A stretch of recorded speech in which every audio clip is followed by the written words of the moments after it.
My name is Makoto Chi. My pronouns are he, him. I'm at the Sun Gallery for a solo exhibition. I have 12 new like ink and blood paintings that I'm showing here that that I've been putting together for the past year and some change. And to integrate those paintings into the space, I've also painted a mural. And that's what I've been doing for the past couple of weeks. I've mostly finished it by now. And the only thing that's left really is installing the paintings. So I was born in Toronto, and my family moved to Vancouver when I was 10 years old.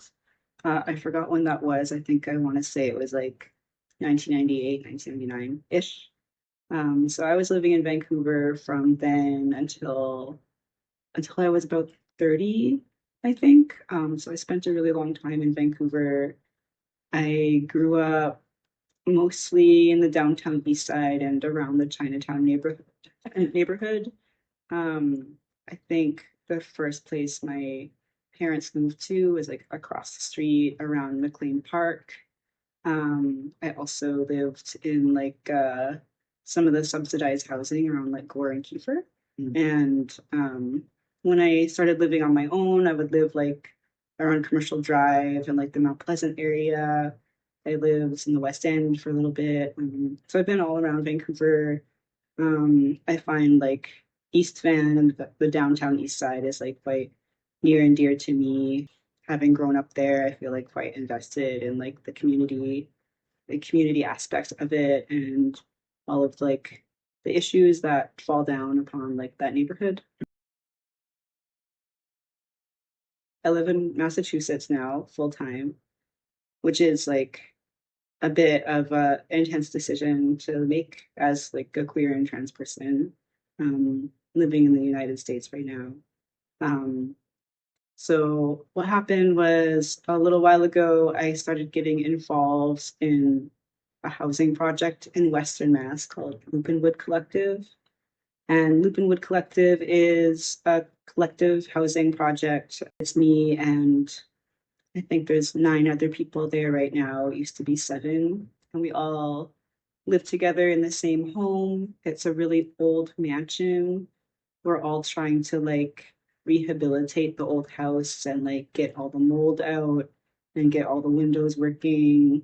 Yeah, basically just trying to like keep the house like upkept and like up to speed to like house 9 people. We're all queer. It's a majority trans household too. And we recently launched a nonprofit, which I'm a part of, where we're trying to get the house ready and able to be used by the surrounding like community and the people around us to come and like use the space to make their projects happen and like connect with each other across like political and like gender-based barriers and differences. So far, we have a low-cost screen printing studio. There's also an analog recording studio, and also like separate from the nonprofit, I help facilitate life drawing there, and I help facilitate an art crit group for the artists that live in the house and some people around us as well come and visit. I also help run the Loopinwood store. So a lot of the people I live with are artists and they make amazing art. So I help them turn their art into merchandise and help them sell it. And that like feeds back into the housing project and like helps keep the lights on and the toilets flushing and stuff like that. So that's what my connection to Western Mass is. But I come back here often because I have family here and like 20 years worth of like friends and like people I care about, and my partner lives here too. So yeah. Yeah, in terms of using like fantastical imagery with yokai and golems, I've been thinking about that a lot recently. I've always been really interested in like fantasy artwork. Um, I think like I grew up in my mom had like a bookstore growing up, so I had access to a lot of different like visual like information. And I was always into fantasy. I think the idea of alternate and fantastical and intense worlds have always attracted me. And I mean, you could read that into that in a lot of ways through a lot of different lenses. But I think something that's been happening in the past 4 or so years for me, especially since moving to Western Mass, is that like the racial demographic of like my social life changed very quickly and very intensely.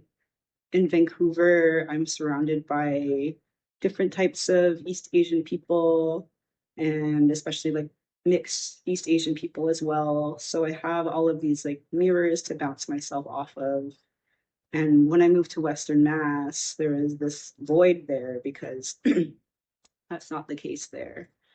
So I think I've partially felt a little bit more declarative lately about being mixed race and about being like Japanese and Jewish in particular.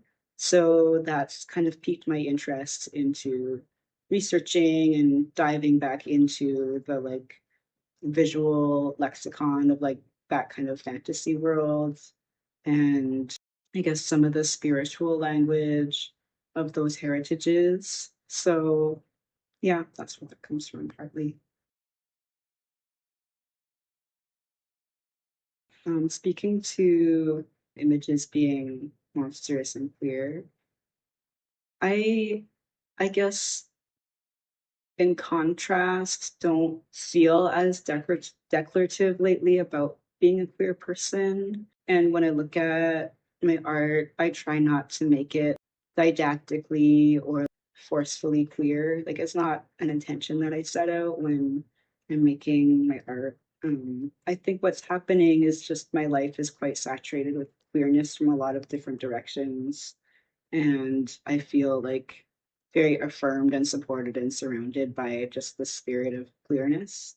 And that I think just naturally comes out in my artwork. I'm not trying to say anything specific or like intentional about being a queer person or about queerness as like a message. I think queerness is just like the vehicle through which I'm trying to tell some of my stories. Okay, so what do I like about yokai? I think it's like what not to like about yokai. It's like so ingrained, it's hard to like speak towards the specifics. I think what's really cool is that the like yeah, the depths of how terrifying they can be and also how silly they can be resonates for me. And I really like I guess maybe that might be present in this art show, but I really like emotional intensity and I really like silliness, and those are both really important to my life. And I think Japanese yokai tend to reflect that pretty deeply, as you've already brought up. And I really love just stories about tricksters and shapeshifters in general. It like resonates a lot with how I experience gender and sexuality and just like my general life. So I'm like really attracted to narratives that involve like different types of shapeshifters and also stories that are not informed by like Abrahamic religions or like Judeo-Christian stuff that don't have the same type of like moralizing as they do. So some of the stories can just be like, once upon a time there was this monster and it ate this family, and you know what? This moral is don't go into the woods. Like, don't do that by yourself. That's bad. So I'm really into that. I also am really interested in like in Japanese folklore. There's a lot of like different types of like angry women or like vengeful women or like um frightening like witch type figures, and I as an ex-woman am really interested in that, and I find that still a really important part of how I experience gender and how I like move through the world and view the world. Um, My favorite yokai, I think, is the Rokurokubi, who's like the woman with the really long neck. I think I like came across that figure when I was like in high school, and I thought, whoa, who is this queen? I love her. She's so freaky. Um, and yeah, it's just like kind of like, yeah, just kind of like silly and scary at the same time. In terms of golems, something I'm trying to do is like reimagine my relationship to Judaism. It's especially been important in light of Israel's genocide on Gaza and trying to like reconnect to that part of my heritage. And golems are a Jewish figure. It's like when this like inanimate figure kind of gains a soul and is, I mean, it depends on the narrative. It can have a lot of different functions, but it's kind of like a mech robot summoned to help the Jewish people. And I think I'm interested again in stories of like radical transformation and when like a life or a spirit is given to something that is inanimate. I think it's coming out in the artwork in the form of like the idea of enormous beasts or like huge gods and feeling small and like unable to like affect the world in comparison to that.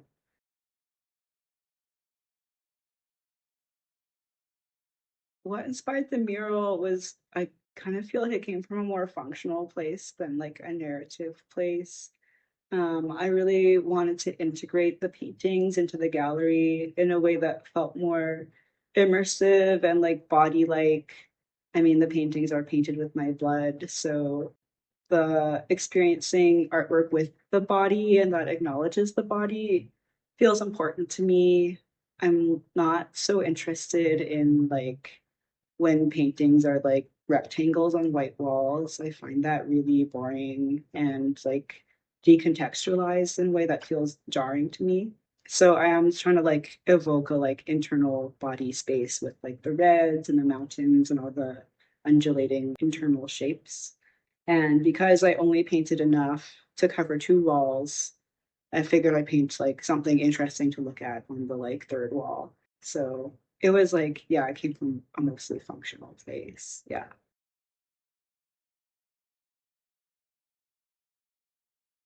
I love a lack of permanence. I think something that's so fun about tattooing is that, I mean, I'm a tattoo artist, just to like put that there. Tattooing is like talked about as this really permanent craft, but it's actually like the least permanent or one of the least permanent parts you can make because like the body changes and deteriorates over time. And then when the person dies, and the tattoo also is taken with them. It was something I was thinking about while I was making these paintings. And because they're painted with blood, the texture of the red and the color changes over time. And because the paper itself is not pH neutral and neither is the blood might eat through the paper at some point in the future. I'm not sure when. But I just like really love art that acknowledges the passing of time and that nothing is forever and that everything is ephemeral.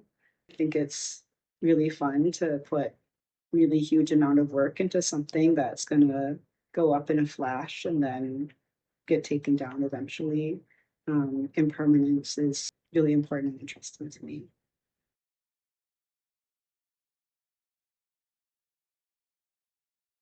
My tattoo work and my non-tattoo work are always in this like dance of trying to be like informing each other and also like very distinct and separate practices. I often encounter imagery in my tattooing that I find compelling enough to take into my art practice, and the opposite happens as well when my tattoo clients might see a painting I do and want that theme or that like vibe to be integrated into their tattoo work.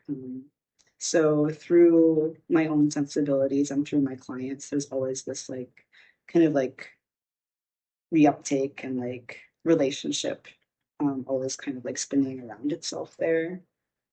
Specifically in terms of this art show, going back to the paintings being made with blood, something I have experienced in my tattoo work that I have felt really compelled by and just, I don't know, hit me in an intense way is when I'm working with someone on a tattoo for a very long time and it's one session and it's like quite brutal. There's like a lot of open skin, there's an open wound, and you can like smell the blood coming off of them. And it smells like it just has a very particular smell. And I found that so intense and like so intimate. And I wanted to take that sense and turn those into images and evoke that. So that's like partly or like how that's informing my artwork here through tattooing.